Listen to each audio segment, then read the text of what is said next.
Tuelekee kaunti namba 21 ambapo wakazi huko Murang'a pamoja na wawakilishi wadi wa bunge la kaunti wanaitaka serikali ya kitaifa kupitia Wizara ya Fedha kuweka mikakati madhubuti itakayohakikisha fedha zinatolewa kwa kaunti kwa wakati na kwa utaratibu unaofaa. Wakizungumza wakati wa utoaji wa karo kwa wanafunzi katika wadi ya Kagunduini huko Kandara, wakazi hao wanasema hatua hiyo itachangia pakubwa utekelezaji wa miradi ya maendeleo katika maeneo ya mashinani.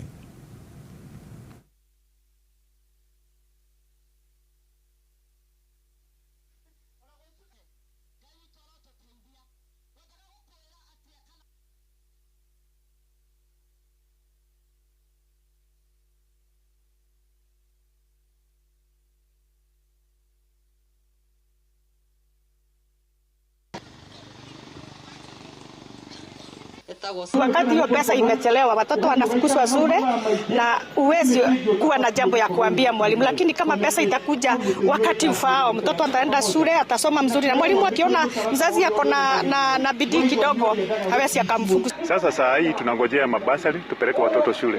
Saa hii wazazi wengine wako na watoto wako nyumbani, wengine wako kori, wako bado nyumbani. Na sasa tunategemea serikali kuu ikifaa na ikiwezekana hiyo pesa inapeana wakati ufaao. Pesa ambayo inakuja kwa counties na ambayo ni pesa ambayo inaigiaga kwa mwezi every month, hiyo pesa inakuwa ikichelewa sana, na wakati hiyo pesa inachelewa, maendeleo kwa counties inakwama. Kwa hivyo tunasisitiza ama tunaomba serikali kubwa iweze kuwa inapeana pesa ya counties kwa muda ambao unastahili bila kuchelewa hata kidogo.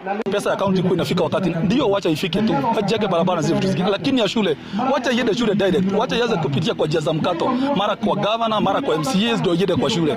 Wacha itoke kutoka kwa Wizara ya Fedha ingie kwa mashule direct, ili hata ma principals wetu mzigo ikuwe rahisi kwao. I think hiyo itakuwa ya maana zaidi kwa nchi yetu. Tuelekee kaunti nambari 7 ambapo serikali imeanza